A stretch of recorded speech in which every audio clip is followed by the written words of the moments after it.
Hey, by the way, we're not going to talk about it on the podcast, but don't say it then because we're rolling. Are we? Yeah. Sweet. Sorry. Let's do it. Hey, don't say this right now. Don't say this. Yeah, we were. It's so funny because you and I, whenever we start the podcast, it rolls out of like usually we sit for like 30 or 40 minutes, some 20 minutes, whatever, and just catch up and talk about hard stuff and because that's what we do together as brothers. And I was telling you some confidant stuff. And I know, and then I hit record. You press record, and it's like, hey, one more thing. This is episode, but it actually fits with what we're going to talk about today. Oh, good. Okay, episode 75. By the way, welcome in, Pastor Tatlock. I'm glad to see you healthy again. We talked about it a little on our last episode. You had a real rough go there. Yeah. With a pneumonia, right? Pneumonia, yeah. And I know that's going around right now. That's what you said, yeah. Yeah, it's pretty, actually, it's I'm just getting texts all day long throughout the week, and got a text this morning from a brother in our church whose son has it, and he's like, be praying right now. So I know it's going on, and it's hard when it's during the holidays, because, we want everybody feeling good and enjoying the Christmas time together, but yeah. I know we haven't talked about this, but I sent you a text last night. Yeah, we got to. Okay, what's with the drones? I love that we're going to talk about this. And so, but okay, first of all, big time. I hear, okay, there's a whole bunch of directions to go on this. Yeah. My thought on some of this stuff is, number one, I've gotten to the point where, and how we get news, how we ingest news now is completely different than it's ever been before. Part of that I think is really good. Part of that is really healthy. But part of it isn't, because everything now you look at with this massively skeptical eye, which I suppose we should have been doing all along.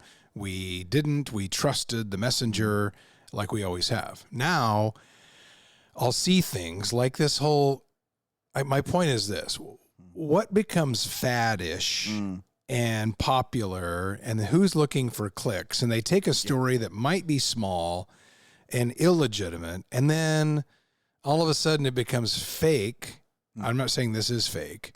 How do you differentiate between, and there's a biblical principle here too, obviously, and a teaching in this. How do you tell what is fake and what isn't in terms of what somebody is interpreting it as, and who has then something to be gained by fanning the flames on a story that maybe isn't anything, but then all of a sudden now there's enough evidence, especially with the silly drone stuff, where you go, what is going on? And then I've had friends of mine who are like me, where we kind of look at things balanced, and we're kind of like, I think very balanced. I think in terms of like, look, okay, I'm not going to get all emotional. I'm just going to look at the facts. It seems kind of strange.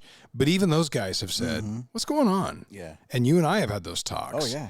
And I know Brian Stubbs has been on a text feed with us too, and we've kind of kicked around this whole this whole drone thing, and with all of the weirdness. And then you go online and you're on whatever. I was probably on TikTok, and I was looking at some of this stuff. And then you have, my algorithm is funny. It's all kind of all over the place, but it's a lot of woodworking, it's a lot of hunting, it's a lot of cars, and then it's a lot of Christian people. It's a lot of snippets of sermons, and it's a lot of Christian leaders and inspirational things, which I love. And there's some really, really good ones, even in the midst of a murky, muddy, gross social media app, which it can be, clearly.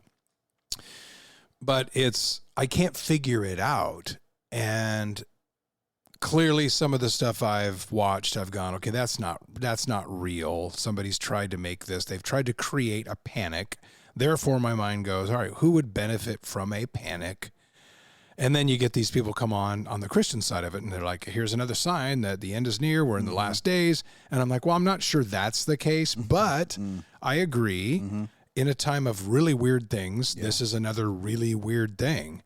You do your own searching around. Yeah. So unless you've been living in a cave, you know that New Jersey, for some reason, has been the hub of this. And I can't tell if these are copycat posts or, again, fanning the flames on something that maybe really isn't that big of a deal. But and then you get mixed messages from the government. And right now I don't trust much of that, where they don't admit. And then other people come out and say, like Trump came out and said, well, they know what's going on. Well, I don't know if they do or not. Yeah. Because I don't know who's in charge right now. Yeah. Because there isn't really, in a traditional sense, a president right now. So we're in this weird in-between lame duck stage where you don't feel like there's anybody behind the wheel. So would we know if they knew? And wouldn't we get an explanation if they did know, but maybe it's just us? I don't know. What do you think of this? One word will summarize all of this, and it's the word discernment. We need discernment. And discernment is knowing truth. It's knowing what's false, what's real, what's not real. And you know, we talked about this a lot on podcasts, but we've also, I love it. I was at a staff Christmas party last night, and you sent me that text, and I was like, yes.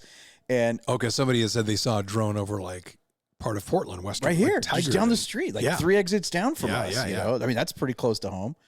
And the crazy thing is this. Okay, and you know, everybody tries to interpret what they hear, but everybody tries to interpret what they see. So you got stuff that's coming to you second, third, fourth hand, or maybe what you think you see, and what you think you see, and then you got you're processing your own experiences from all, and you're all trying to put it all together. I would say this, that I had this conversation with a staff member who I'm really grateful for her, because she also posted on her social media the recording of a life flight pilot here in Oregon that it was a recording of the conversation between the cockpit and the tower.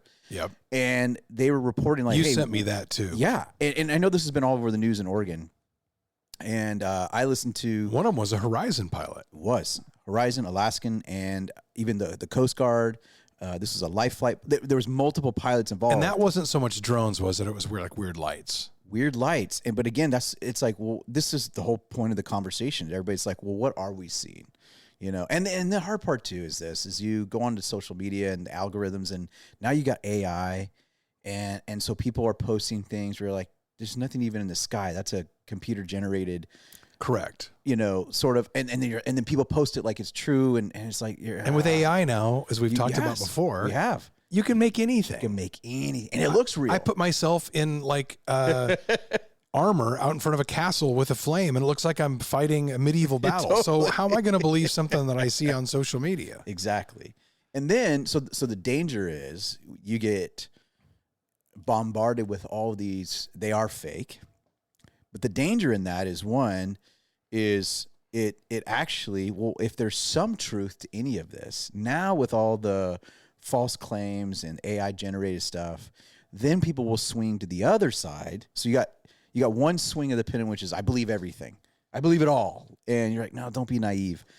That's not even real. Or that was from, 10 years ago in a different city. And that's not, and people are clickbaits, and everybody in a culture where everybody wants followers and all that garbage, then they don't even care about truth anymore. They just need to get your attention. So one swing of the pendulum is you believe it all and you're naive and you're getting duped into stuff. You don't want to do that. The other side of the pendulum, though, is you dismiss all of it. And you say, oh, it's all just a bunch of this and this. And then, well, now you're in denial. Don't be naive. Don't be in denial. This is where discernment comes in. And I would say, from a spiritual standpoint, just remember, so this is me and a staff member. Her and I were talking about it, and because I think she does have discernment, and we were talking through the recording of that pilot and how does that tie into some things. And I'll get to something that we've been talking about that actually we experience here. So I told you there's the things you read about, and then there's the things you experience that you see, feel, hear personally that you're trying to make sense of. And I'll get to that. But the spiritual part of this is know this, that the word conspiracy is in the Bible. It is in the Bible. It's to be a conspiracy theorist gets a lot of bad rap. I want to be called, I said this at church one time, a conspiracy theologian. What does that mean? It's like, well, there is a conspiracy out there. The word conspiracy means something that's hidden with the motive to deceive and then to take advantage of people. That's what a conspiracy is. And so in the book of Psalms, it says in Psalm chapter 2, the nations conspire against the Lord. That's what it says in the Bible. Nations conspire against the Lord. And then it says right after that, and the Lord laughs at them like, well, who do you think you are? I'm God. And you doesn't matter what you attempt to do. And then this is interesting because here's a Christmas story connection to conspiracy theory. When Jesus was born 2,000 years ago, Herod, who was an evil Jewish king, he was always suspicious, paranoid. He had family members killed because he thought they were going to try to take over his throne. And so he was one of those kind of evil rulers. And he heard that Jesus was born, and he knew the prophecies about a Messiah coming, and he knew that if this was the time that a Messiah was going to be born, the new king of the Jews, the true king of the Jews, that child would threaten him. And so it says that Herod conspired and with the religious leaders to kill Jesus. So there was a conspiracy to kill Jesus, and it's actually recorded in the Bible, and it's recorded outside the Bible in historical documents that there was a genocide. Because what Herod did when he found out that there was a child, he had the firstborn of every 2 years and younger, the firstborn sons killed. And it says that there was great horror in the land because of that. I mean, you can imagine, yeah. And so as a result of that, there's conspiracies all the time, because what's behind the scenes is there are people, Satan is real. Satan is ruling this world. The Bible says that there are leaders who are in partnership with Satan's agenda. And so there's all kinds of evil. And so me and the staff member, I said, people are so foolish, because let me just ask this question. Have we, if we look at through human history, has there been times when rulers and leaders did evil things to rule the world? Of course. Yeah, okay, this should be a no-brainer, right? You could go back to the Hitlers, and it goes back just through human history. There's always been leaders, rulers, kings who used evil to gain power. And tried to manipulate absolutely the masses. Right. So then I tell mob. people, I go, if you know that historically, why are we so naive to not think that still spirit exists today in our world? What people have a hard time believing, but I think people are waking up to it now. It's hard for people to believe that your own government would do it to you. But if you know the history and you go back to just using Hitler again, how many Germans who kind of got caught up in that, even some who were leaders in the church. And this is where Bonhoeffer comes in, and there's a movie out now, but Bonhoeffer, man, he was a theologian, a pastor, and he saw the trajectory of Hitler's rise, and he started to try to wake the churches up and say, listen, we have time now to speak out against this. This guy is evil. Where this is going is not going to be good. And he tried to wake the churches up and say, because at that time, the German church had a lot of influence. And he was saying, we need to use our platform as Christians to prevent this kind of evil, because there's a conspiracy, an Aryan conspiracy with Hitler. And Hitler was fully demon-possessed. Oh, my gosh. He was so into the occult and demonic, and that's what Satan promises world leaders is power. It's bloodthirsty power. And so if you understand that we're living in days of human nature partnering with demonic forces for control, you then realize, what do I trust anymore? Can I even trust my own government? Can I actually believe that maybe there are those in positions of leadership in my own country that are buying into a global conspiracy? Yes, you'd be naive to not think that. So all that to say, what does that have to do with drones? I don't know. I'm just saying, that. But it doesn't have to do with the drones. It has to do with the information we're told about the drones. Exactly. Or what are they telling us? The information we're not told. I don't trust any of them. And I don't think anybody should, because you look at, let's take Biden for a moment. You know what's coming out now? All the news is coming out of how they hid from the very beginning. Yeah, I heard that. From the very beginning. Now, you and I talked about this back in 2020 when Biden was running back then. We were like, he can't do anything back then. Many of us knew what everybody knows now today. But we were all told, you're conspiracy, you're not, it's like, okay, all right. Some people are paying attention. My point is, what's scarier than thinking that you elected someone, and even if you disagree with the person that's elected, let's just say, hey, I don't agree. So forget the theology. Yeah. Put all that aside. How dangerous is it that now we know that someone who was elected in office never had the faculties to really do anything in that role? So then it raises the question, who really is running things? And if they're not forthright to tell you that, that should cause concern because it's dishonest. And anything that's done in dishonesty and secrecy and hiding, you can't trust that, nor should you. So that's why I think we're living in times when, how do we really know we can trust anything that's being presented to us? And do they really have our best interests in mind? Are they serving themselves? Are they serving some other agenda? Well, that's the scariest part of when you imagine living at something where the core of a constitutional republic is representative government. Yeah.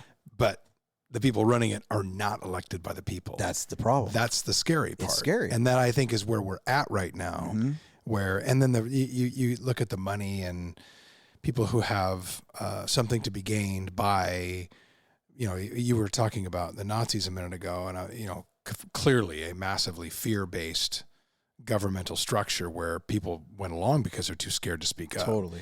And I think that fear is wielded by people now who maybe are not elected to represent us by us, which is the foundation of what is the greatest country in the world. Yeah. Now, I feel like hopefully this can be reined in, I hope at this point, but it's the idea of having unelected people, dark government, which is what you hear about, when they come in to run things, because they aren't accountable to anybody. That's the problem. Because at the very least, the people that you elect in a constitutional republic are accountable to their voters. Exactly. And when even votes come out, even on the budget, that's been a big one as of late. The new catchphrase is, if you vote incorrectly or if you screw this up, we will midterm you. Well, that's good. I mean, yes, to say to somebody or to say to an elected official, we're going to midterm you, that's accountability. That says that there is going to be accountability for your actions. Yeah. Forget what side of the government you're on. This is not a political thing in terms of I'm saying my side is better. I'm saying, or whatever that side is and whoever's side. This is talking about the very core fundamentals of and the foundation of what a representative government is supposed to be about. And the scariest part now is, to go to your point, in some of the stuff we're hearing now coming out of the White House in the last 2-3 years, is they knew that there was not an elected official by the people capable and even in charge of running things. And we used to hear that.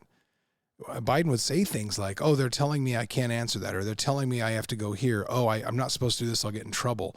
It's like, doesn't the buck stop with you? Didn't we elect you for that? The signs were all there the whole time. Yeah, well, and they were saying that. We're like, well, then, and then the question that always come out right after, well, then who is running things? So, yeah, that's scary stuff. And so back to what we started this with, when something comes up which makes a people nervous or is unsettling and they want an explanation and they don't get it, my head goes to, okay, who then is truly running things? Who's the man behind the curtain? Who, the great and powerful Oz? Who's pulling the levers on this? And then it makes me all the more skeptical when something happens. And again, this is part of the media we're in now. There isn't the CBS Evening News. I mean, there is, but not like it was when we were kids. And maybe we were naive. I don't know. But when they came out as this, and you trusted the messenger then. And at the very least, I'll say, not that we were always getting the absolute truth, but at least we thought we were. Therefore, our nerves, our anxiety, our stress was lowered because there was a consensus around what the message looks like and what it should be. Now, there's not. Now, and is citizen journalism okay? I guess. I mean, like it or not, it's here.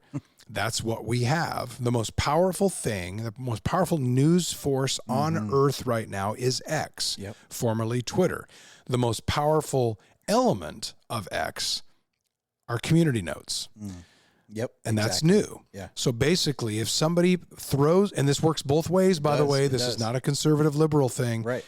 This works both ways, and I've seen it on both sides. So if somebody comes out and blatantly throws up a lie meant to absolutely firebomb somebody else or gaslight a part of the population, there is a process to which people, through, I guess, citizen journalism, can come in behind with a community note to establish facts.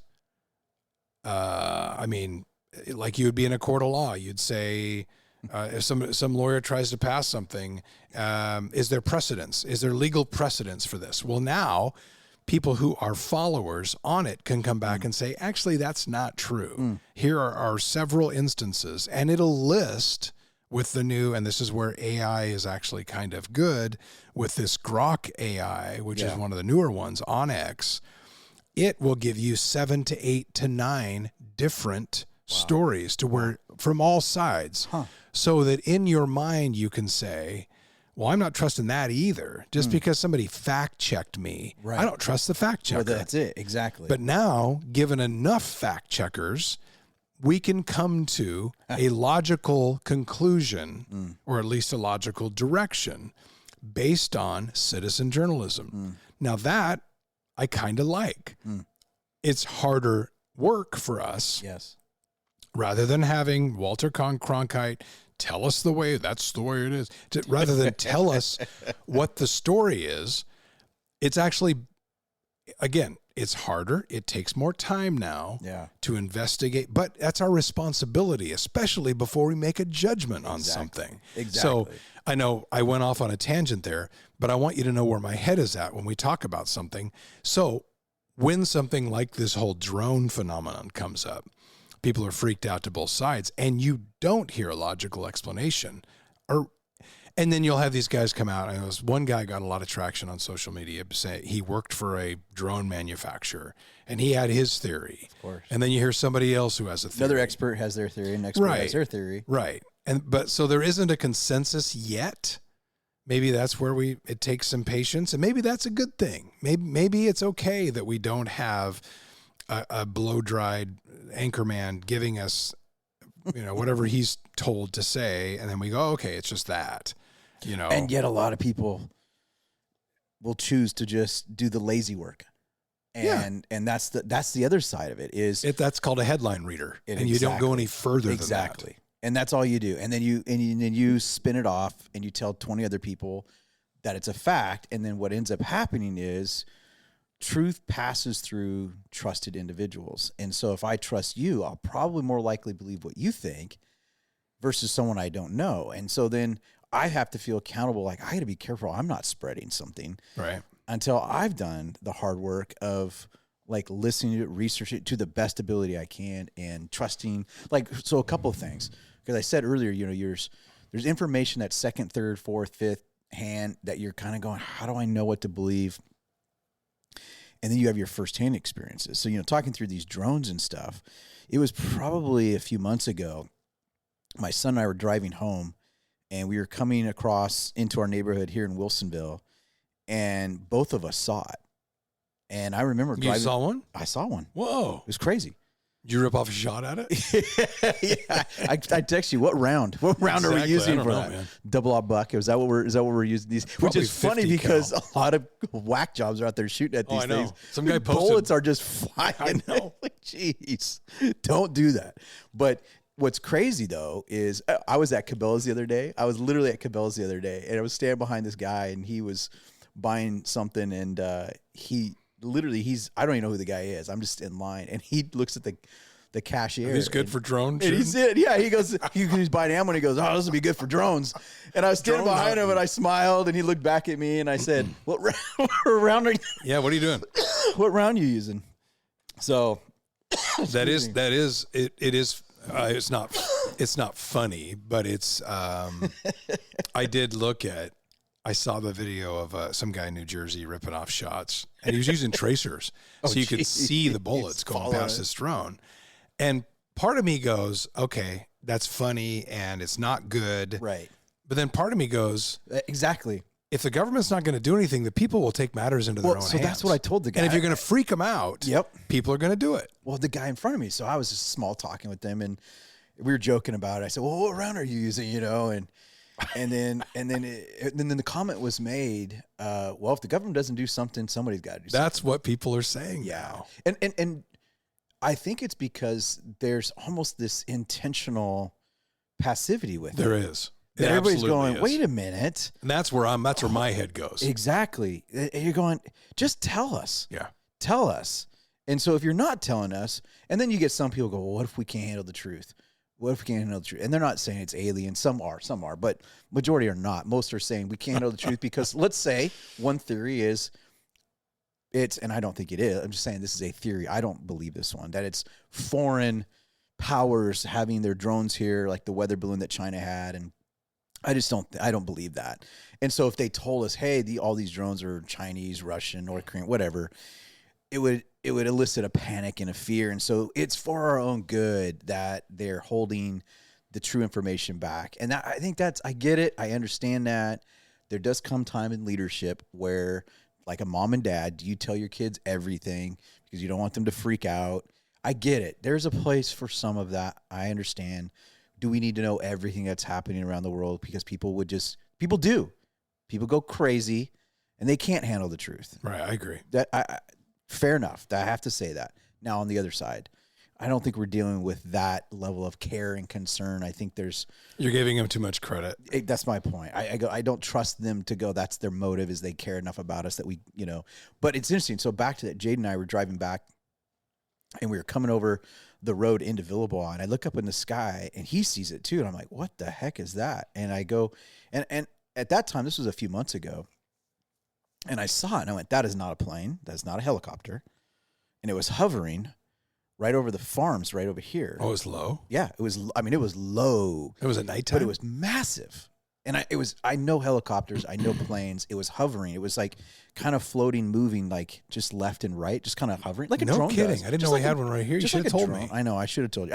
Because I didn't think much about it, to be honest with you, at the time. I assumed it was just a big drone. And it was, it was big. I honestly, because I saw it and Jaden saw it. He goes, whoa, what is that? I said, I don't know. I go, here, let's speed up. I'm going to see if I can get up there to it. Because it was probably about 2 miles ahead of us. And so I said, well, let's drive up there and see if we can, figure it out. Because it started to come down. It was, I'm not joking. It started coming down. Stealing sheep out of that field? That's the whole point. I'm like, what are they doing over there? There's nothing. It's just some farmer with sheep. And who knows? They wake up the next morning, they're all sheep. slaughtered. It's like a movie from an alien movie. But it was clearly not a helicopter. It was clearly not an airplane. And it had so many different lights on it. Honestly, it looked like, the best way I can explain it, looked like a floating Christmas tree. It had so many lights on it. Really? Yeah. And it was, that's why I was like, and it was all shaped. It looked like a floating Christmas tree. And it was up in the air. It was probably 500 feet up, but it was like massive. It was the size of my truck, if not bigger. No kidding. And it was just kind of hanging there, and to the point where Jaden saw it. And I was like, let's go check it out. We got up there. By the time we got up there, it was gone. It was like it was descending down. And I just assumed it's probably just some sort of a new modern drone and whatever. I didn't think much about it until now. I was kind of, maybe. How long ago was this? It was probably three months ago or so. Oh, like in the summer. So it was back before in the the craze then. Oh yeah, that's what I'm saying. Okay, I didn't get that. No, if it had happened recently now, I'd be texting you. I'd be like, hey, okay, like right over our neighborhood. That. This was back in the summer. It's probably like August, I think it was. Gotcha.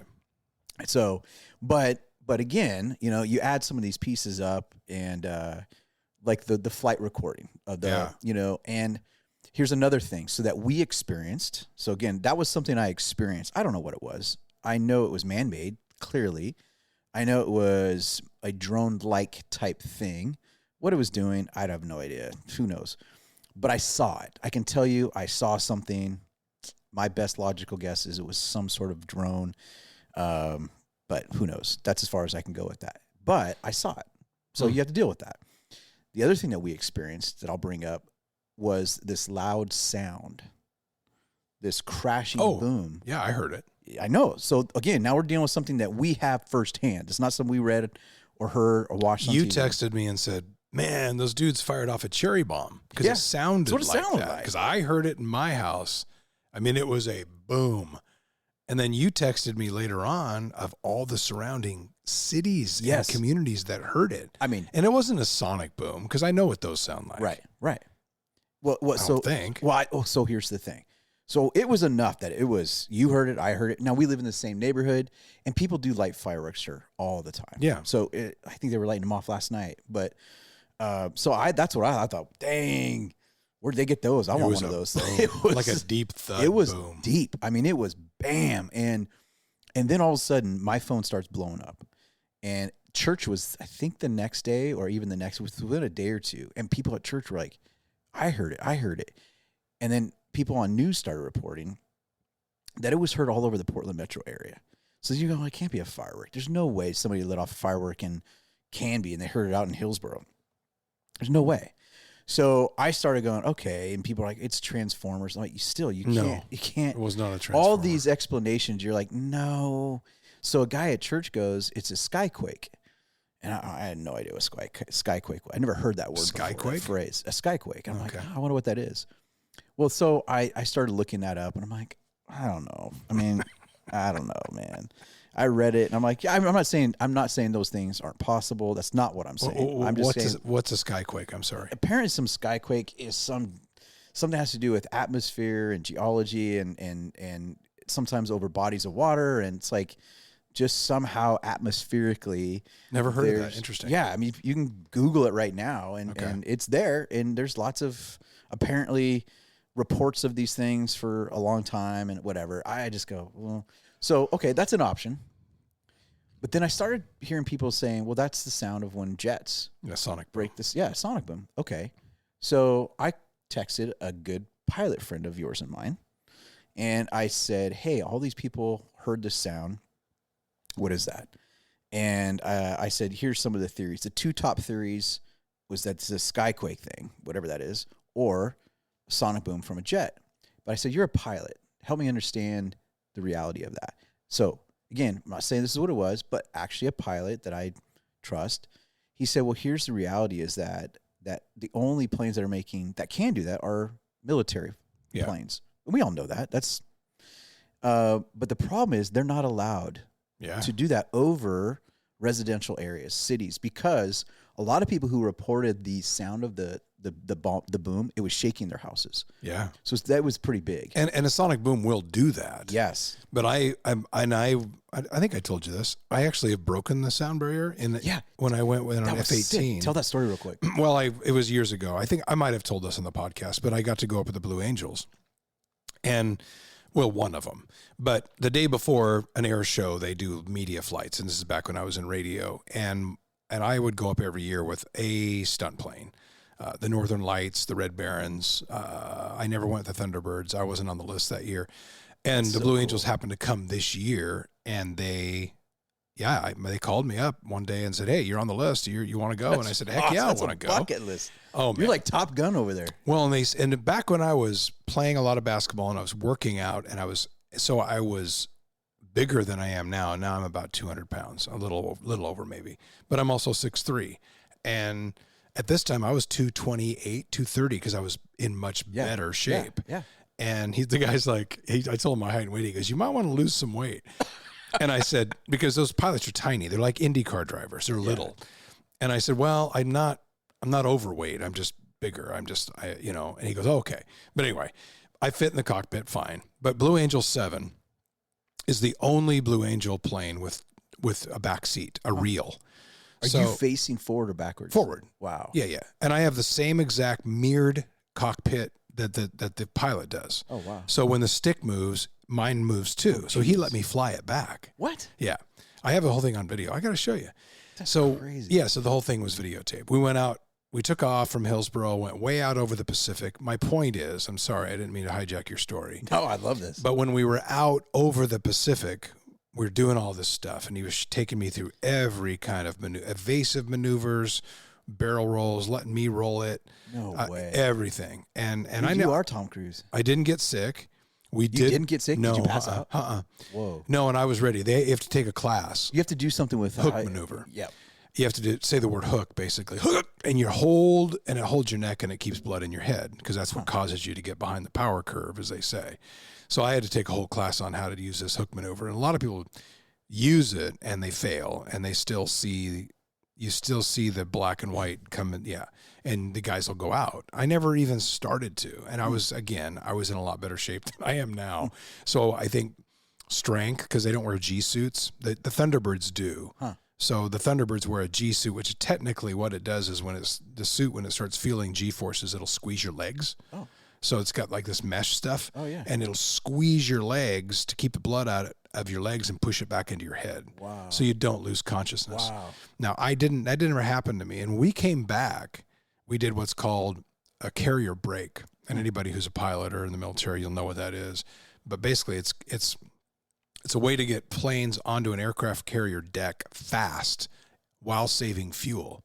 So you use momentum and resistance to slow the plane rather than air brakes. Oh, interesting. So basically you come down to an airport, you turn and bank, and you pull 9 sustained G's, that slows you down. Jeez. So we did do that. Jeez. And that's where most people go unconscious. Right there, and I didn't even start to. And he asked me and I said, no, I'm good.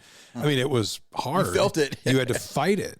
But anyway, my whole point in this, and sorry, again, we went way out over the ocean. And he said, I'll show you some of the capabilities of the F-18. Do you want to break the sound barrier? And I said, heck yeah. And he said to me, because it was a nice day, because we're way out over the ocean, we can do it. Yeah. He goes, I got to look around first. There were a couple of freighters out there, boats. And he goes, they're going to get rocked. He goes, but you won't really feel much. So we hit minimums, which is like 100 and I don't know what it was. I can't remember. Somebody out there is going to know. 120 miles an hour. So our nose is up. We're going as slow as we possibly can and stay airborne. So we're tilted up at an angle and just shh.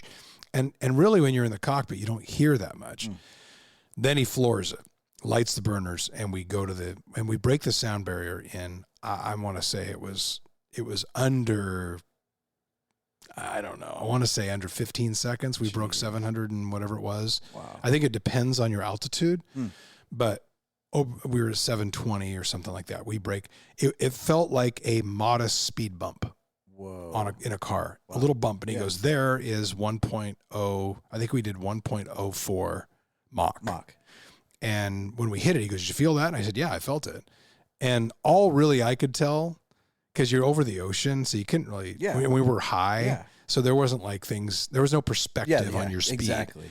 But as we were going, then we got back to the airport after we did the carrier break and landed, and the crew is so great. Those guys, the U.S. Navy guys who are the crew, they came over and they're like, dude, you broke the barrier. You went Mach. And I said, and I thought everybody got to. Yeah.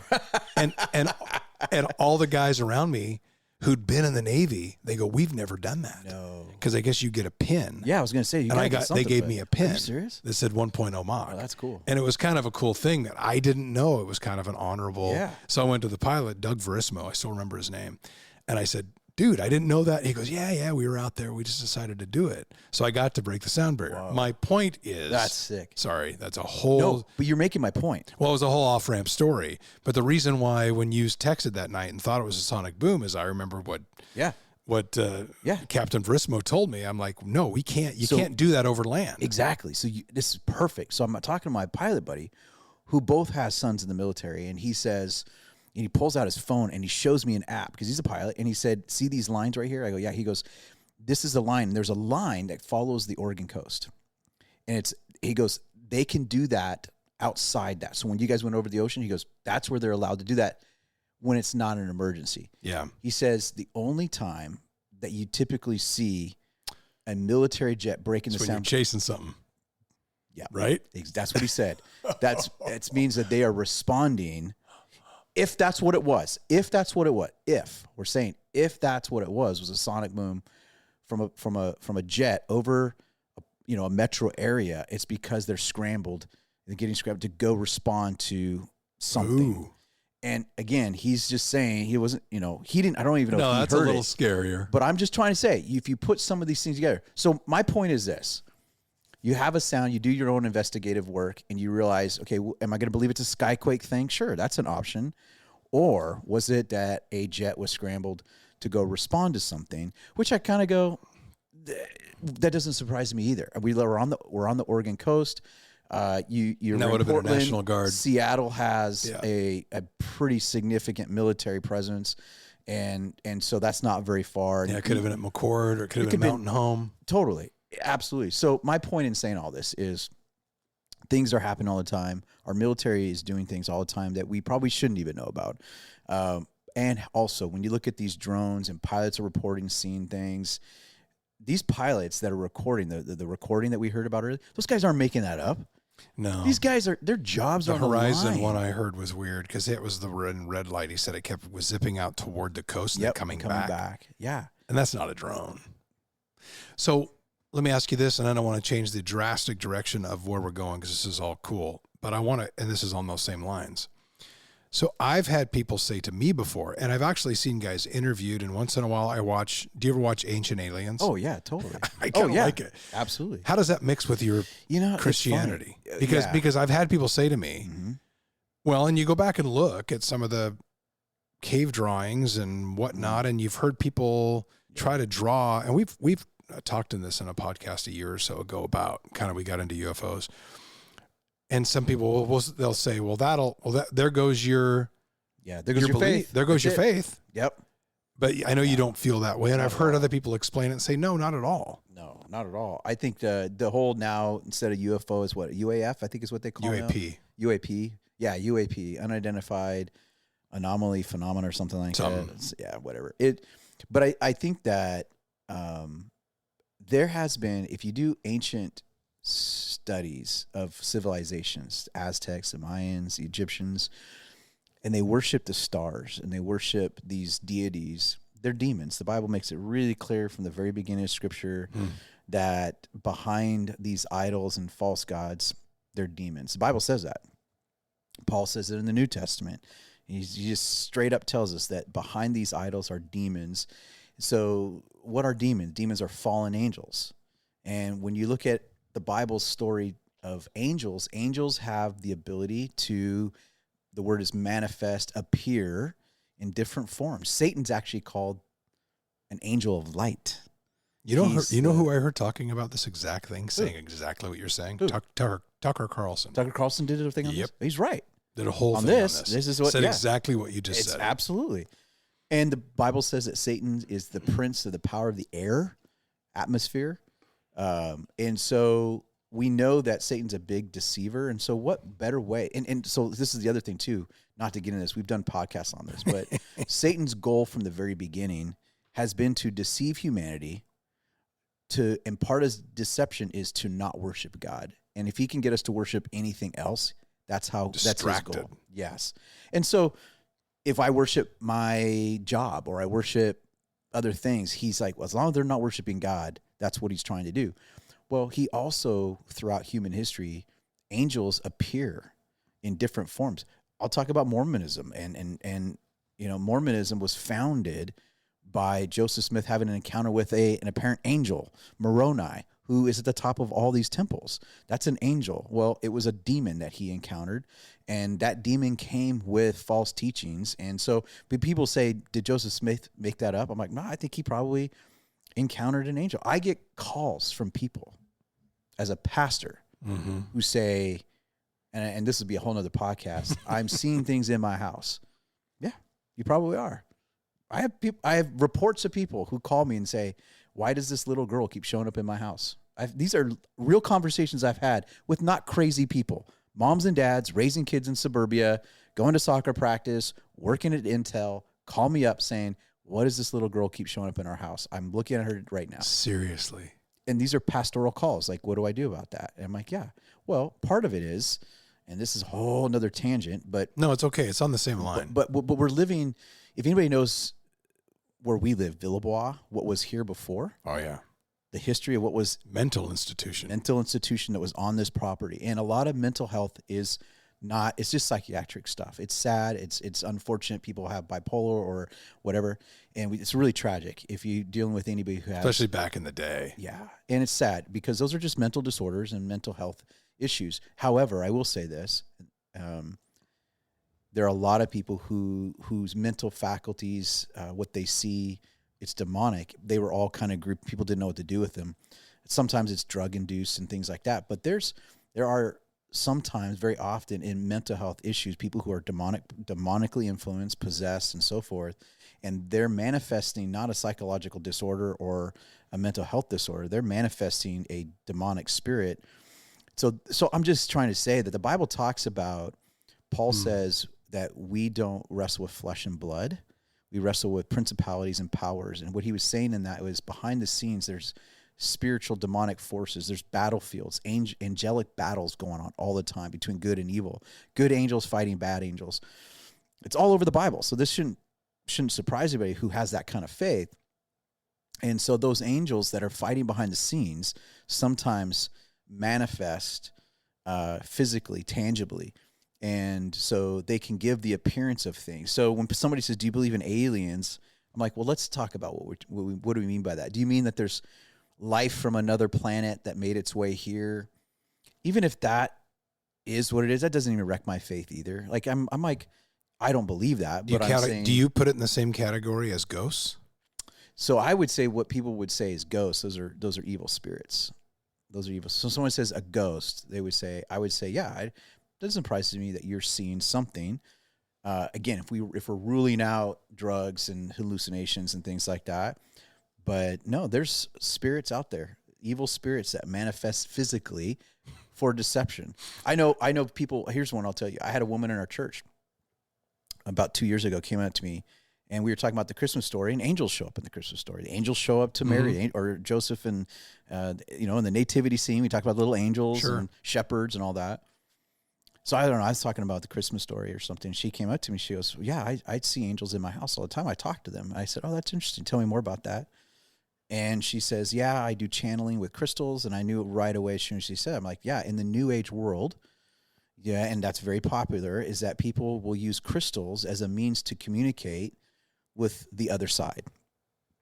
And this is where Satan gets involved, and it's deceptive. A lot of times they're trying to communicate with loved ones that have passed over, right? And the Bible really is clear about this, about communicating with the intent of trying to communicate with loved ones on the other side, because you can't. What you are communicating with are demons, spirits that are pretending to be your grandma that passed away or whatever, because that's part of the deception. And people who are going to, tarot cards, psychics, all of that, that's all demonic. It is like all Ouija demonic. boards. Ouija boards, those are real. That is real stuff. You're opening your life to demonic things. And that's the unseen world now becoming very seen and very tangible. So when you talk about like aliens and stuff, my theory is it possible that there are things appearing in lights? Again, a lot of these are man-made. Like, I think the drone thing is what we're seeing most of this. Is it possible that things can be non-man-made and look like life forms or things like that? Yeah, it's very possible. Very possible that they're seeing. But that's my explanation from a Bible standpoint. It doesn't ruin my faith. It actually kind of just comes from my faith. That makes a ton of sense, and I wanted you to explain that because I've kind of heard that before, and I've heard you say that before. And for people that have that question, like, I think, like the whole UFO thing, or if you're watching a show on UFOs and then somebody goes, I don't want to even look at that because that conflicts with my spiritual belief. Well, no, it really doesn't. No, it doesn't, and especially the way you explain it. Yeah. Do you know about, speaking of haunted stuff, so this is back in my NBA life. There are 2 hotels, there are more than that, but there are 2 hotels in the NBA that certain players will not stay in. Oh, I didn't know this. I had no idea. Because they say they're haunted. Oh, no so way. We did the research. We used to joke with each other, and I mean, freaked guys out. Because you have to understand too, we usually get into cities late at night. So most of the hotels that we stayed in, they do still, not me, but on the road are nice modern hotels. But in a couple of cities, I'll give you 2 cities, Oklahoma City and Milwaukee. No way. You can look these hotels up. You can Google them. So we stayed at a hotel called the Skirvin in Oklahoma City. Old building, like 1900. Been redone, a nice hotel. But there was a story, and I'm going to screw the story up because I'm not looking at I didn't Google it, but I remember the story went something like the owner, who I think his name was Skirvin, I don't remember, he supposedly, and again, I might botch this a little bit, supposedly he was married, but he had a mistress, and he got her pregnant. He banished her to the top floor. I think this is right. And in her grief of being banished and rejected by him, she jumped off and killed herself. So the story goes that she still wanders the halls of the Skirvin. Yeah. And there are players, and I knew some players on our team. We never talked about this when I was a broadcaster with them, but I knew of players who got so freaked out, and they said like their shower would mysteriously go on. There'd be slamming doors. One guy said his closet mysteriously opened. There's all these stories. Oh, yeah. Every team had their stories. But I know a couple of players who would go in and sleep on teammates' floors rather than to be alone.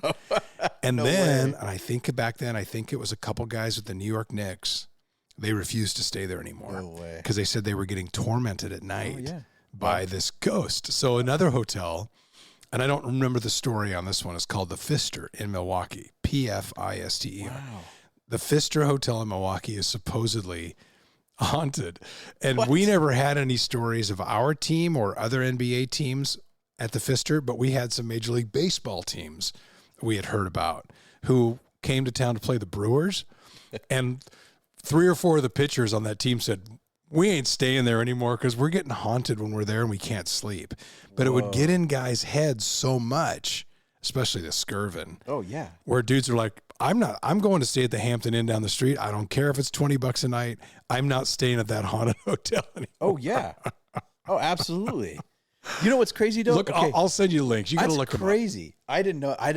I've sat working with the NBA as a chaplain now, and I had never heard this. And I would imagine they probably still, Oklahoma City doesn't have many 4 or 5 star hotels. So I would guess, and that's what's in the collective bargaining agreement, by the way. That's why they have to stay in those hotels, which I got to ride on the coattails of, which was great because we stayed in some amazing places. Skirvin not being one of them, by the way, especially when we knew. And we get into town at 2:00 in the morning after a road game somewhere else, and then we'd start freaking each other out, like because we didn't stay on the same floor as the players, and we knew of I think it was a media relations guy who traveled with us, who was really getting freaked out and didn't want us to talk about the ghost in the hallway. So of course, what did we do when we got there? We went and would bang on his door and throw stuff under the door and make female noises in the hallway, and then he said. Guys, stop. I'm freaking out. And so we got on this text feed one night. It was late at night. We had the next day off, and we're throwing stuff under, like, sheets of paper under his door. And then one guy had to scream like a woman where he was screaming in the hallway. And, yeah, we tortured that poor guy. But then I finally said, he's literally going to leave the hotel. Don't stop. Let's stop messing with him. Yeah, it was bad. I haven't heard this story. That's one of the best stories I've heard. There was a lot like that, but the haunted thing, and I was saying that because, and there was one, I think there was might have been one in Orlando too that there were some stories about, but those two are definitely probably, I haven't looked, online. There's stories and explain why. And there might even be some stories as far as what I'm talking about, the NBA guys. And I remember the Pfister had some baseball stories about it.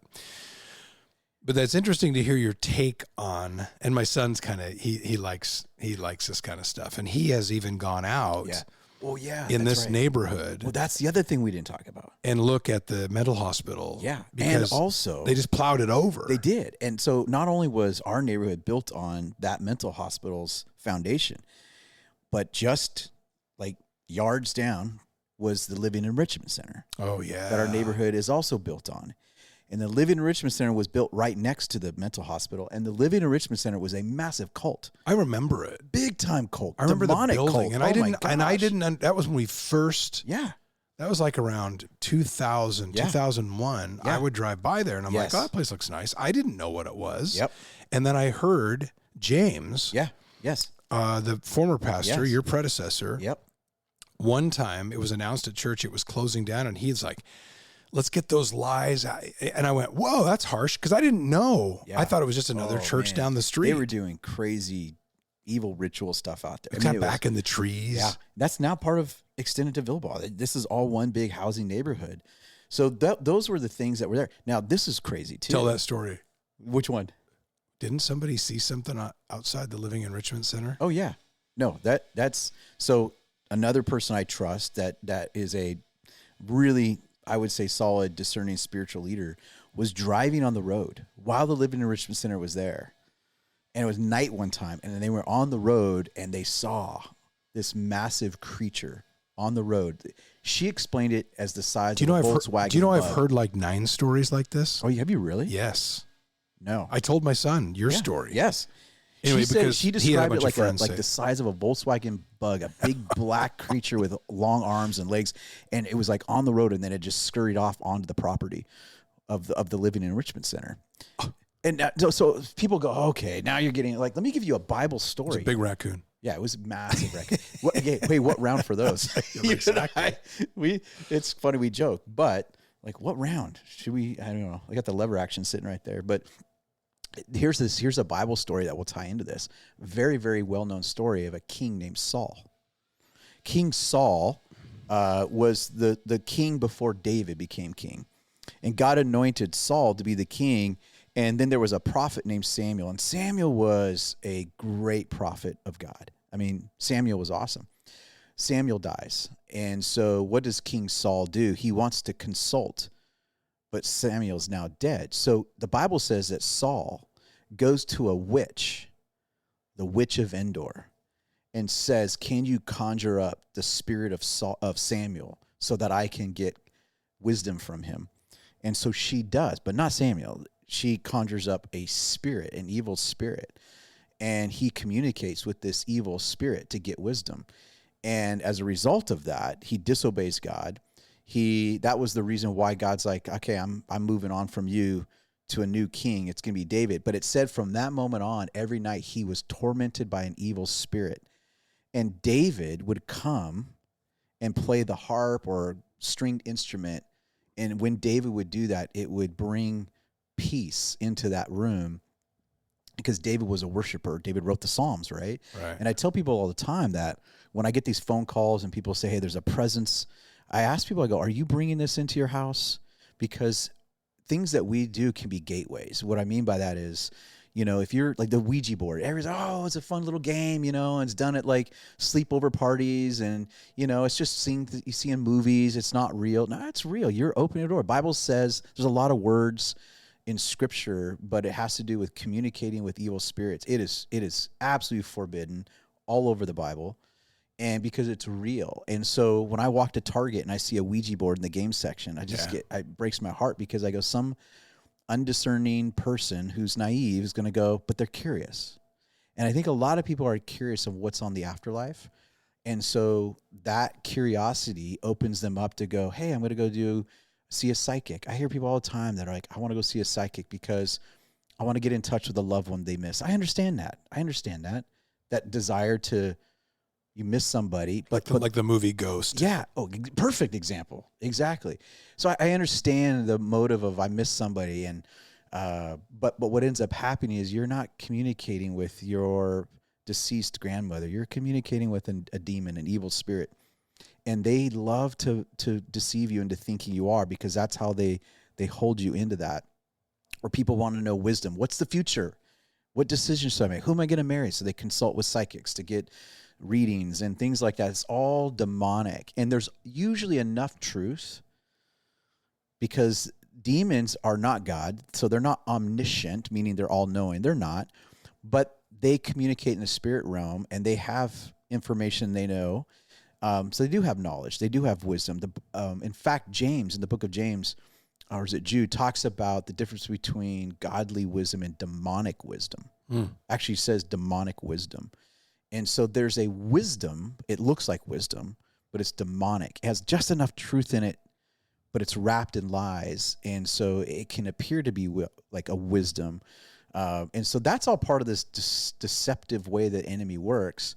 And I tell people when they say, hey, there's a presence in our house, or I'm under spiritual attack, I go, all Satan wants you to do is focus on him. He wants you to focus on him, not on God, because he's all about stealing attention from God. And I tell people, go, make sure you're not inviting things into your house. Make sure that you are worshiping God, play worship music, worship God. And maybe on another podcast, I'll actually get into a dream that's crazy, because I was going to ask you about that. No, we're fine. I was going to ask you about dreams, because I'll give you a story that happened 2 weeks, 3 weeks ago. But do that. But then tell me, though, your thought, because I've had people, I mean, my sister's one of them. When my dad passed, she would say, Dad came to visit me in a dream. And I had another person that we know very well who lost his wife. Yeah.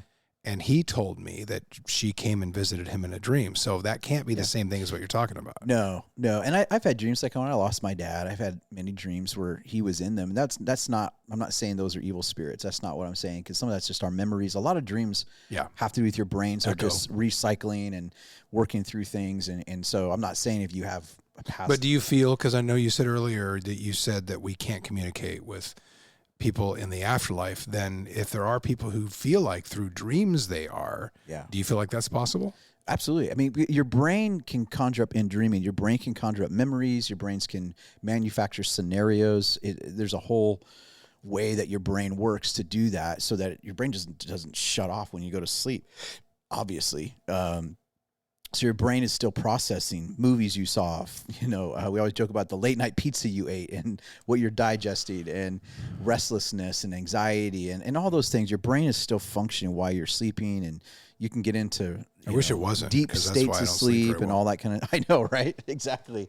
Well, and people have fantasy dreams of sexual things, and I was like, that's a whole nother podcast, is dream stuff, but. Because it feels real. You wake up sometimes and you're like, oh my gosh, I really talked to that person. But I will say, I'll give a story that happened. I have dreams since I was in high school, pretty vivid, and most of them are just movies I watched, and my brain is just active while I'm sleeping and whatever. But I do go occasionally, probably about once a week, every 2 weeks, get these warfare dreams, where in my dreams I'm battling a dark presence, and it's very real. And you're also a pastor, so you're on the front lines. Exactly. I mean, you're literally. They happen pretty really. Like I said, probably at least every 2 weeks, maybe every week and a half. And I'll give an example of one that happened 3 weeks ago. And what's interesting is in these dreams, the scenarios can all be different, but typically what carries over is there's someone that is being traumatized by an evil spirit, and in the dream I usually step in to rebuke that spirit or to intervene on behalf of them. That's kind of the common theme. So so when I'm doing this, I'll say things in my dream. So when I'm dreaming, I'm rebuking this spirit, in the name of Jesus, you don't belong here. In the name of Jesus, leave. That's what I'm saying in my dreams. My wife, if this is a joke for us, she just hears me making random moaning sounds in my dream and just wakes her up, and she elbows me like, roll over and go back to sleep. And so she notices it, but she doesn't hear the words that I'm saying in the dream. But here's what happened 3 weeks ago as an example. So in the dream, I'm in a house, and in this house, it's windows all around, and it's just a house. But in the house, I noticed it was dark outside, and I look over, and up against the window from the outside is a face pressed up against the window. And it's a kind of a distorted face, deformed. And I'm with people from our church, although I couldn't identify. I just knew they were people from our church. We're in the house. And they start pointing fingers. They notice the face that's pressed up against the window. And then we see a second face. And everybody's kind of pointing at him. And in the dream, I felt this compassion. Like, they're people, but they're living with a distorted, deformed view of themselves. And I felt this wave of compassion, and I felt like they're on the outside wanting to be on the inside. And on the outside, they're being held captive by this darkness. And so in the dream, I open the door, I walk out to where they are in the darkness, and in the dream I start speaking to the darkness. They don't belong to you. They don't belong to you. They belong to him. He died for them. They belong to him. They are his. They're his. They don't belong to you. And I'm speaking their identity, that they are now in Jesus, not in you. And I'm rebuking this darkness. They don't belong to you. And then I wake up. And when I woke up, I was like, whoa, okay, Lord. And I just started praying and just praying like, Lord, I really, what is that? And I felt like, I think I'd just done a message on identity. And so I was really feeling like what it represented was people are being held hostage to the enemy's lies.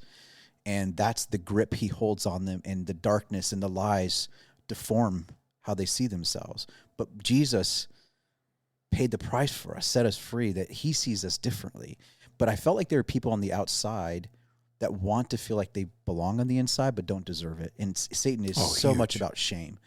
And I felt like the distortions and deformed was the shame people were carrying, that the enemy was holding them.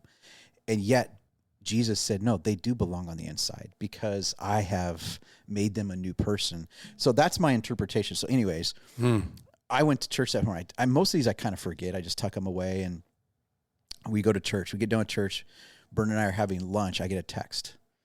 And in this text, it's a woman and her husband, a group text. She texted me. Her husband's on the text. She said, hey, last night I had this crazy evil dream, and I don't get these. But my husband says, you do, and I'm reaching out to you because she said you were also in my dream. And I said, what time was this? And she says 1:30. And I looked at Bern and I said, hey, what time were you nudging me over last night? She goes 1:30. And so I know that at the exact same time, and I said, can you tell me your dream? She says, in the dream, this evil force was telling me lies about my identity. And she said, you were there helping me with that. Wow. So the exact same time, so what does that mean? I've had people who, when you look at dreams all over the Bible, the Bible's rich with dreams. Sure. And I'm not saying every dream is a message or something like that, but I've learned that from time to time, we are dealing with spiritual forces that even in our dream state can be a time. I mean, how many people, when you lay your head down at night, it's a time of all the anxious thoughts come. And I think we deal with a lot of wrestling at night, and God calls us to a place of peace. And I tell people, just put some worship music on. Whenever I have those dreams, I pray. I'll give you another example. Well, Joseph had a dream. You're talking about the Christmas story. Totally. That's why they got out of there. That's why. And it was a warning to go. So again, it shouldn't surprise us that God can speak and work through dreams. And I had a dream a year ago. We were up in our bedroom, and our bedroom looks down on the street. And in the dream, as I'm laying in bed, I hear this commotion out on the street, and I hear these girls yelling, screaming, like for help. And then I hear the front door open in our house. And I'm in bed. This is in the dream. I'm in the bed. And all of a sudden, these two young girls, like 9, maybe 10, 11, come running into our bedroom asking help, help, help. They're running from something. And so in the dream, I get out of my bed, and this dark, evil presence just comes right into our room, chasing them.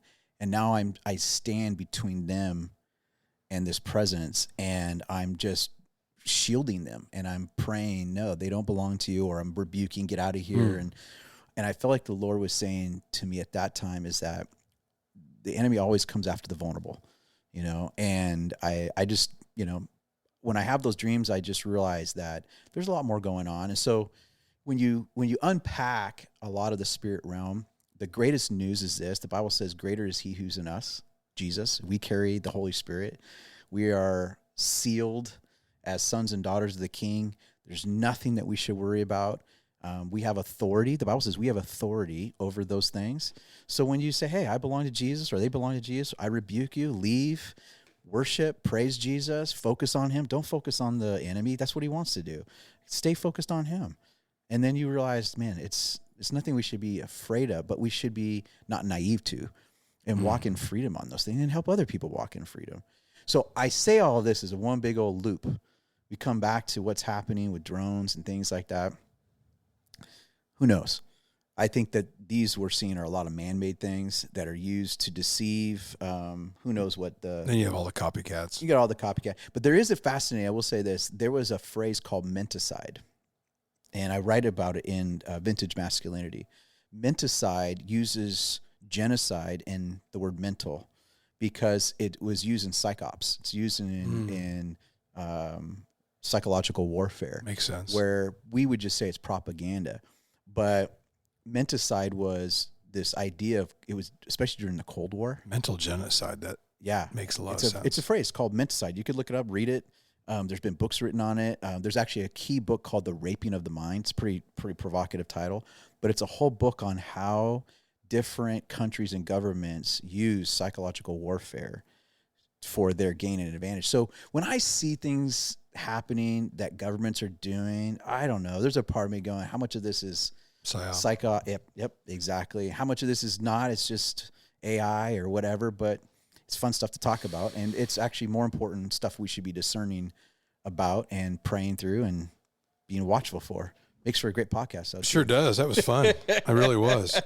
And I'll wrap up just by saying how much we appreciate listeners to this wherever you are, and we know we've kind of the audience has kind of grown, which is has been a blessing to us because we know how many people have questions, and when you spin it into your faith, and which it should be. But the other night I was downtown.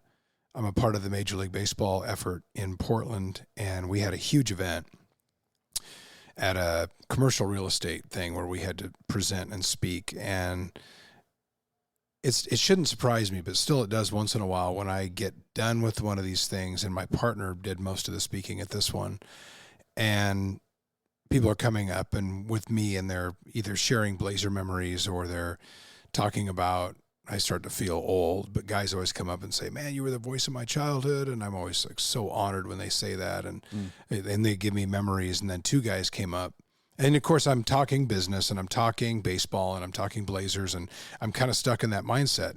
Two guys came up and said, we're big fans of VP. We love the podcast. We listen all the time. And I just said, wow, man. I said, this was a good night in terms of what we accomplished. This is what I'm going to remember from it. Exactly. Is that the meaningful stuff. Yeah. So anyway, that means a ton that you guys take time to listen. We appreciate it, men and women. And we've talked a lot about the so much of the growing audience, it seems, of women. So we love you all. And we invite you to check out more on the VP app. It's terrific. And it has some thought-provoking questions in there. If you're getting a cohort together or talking to friends and you want the conversation to be more than maybe the normal shallow stuff, there's so much more good stuff on there too. And the book, Mike's book, is Vintage Masculinity. It's doing amazing.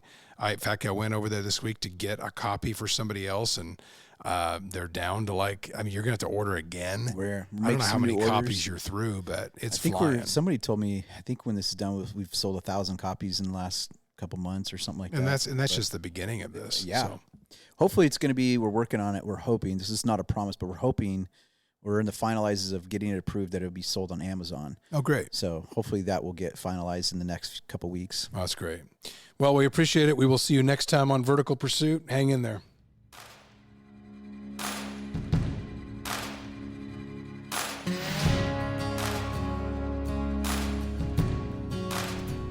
We invite you to subscribe to our podcast, comment, or message us, and check out our website at verticalpursuit.org. Download the VP app and check us out on Instagram, Twitter, and Facebook.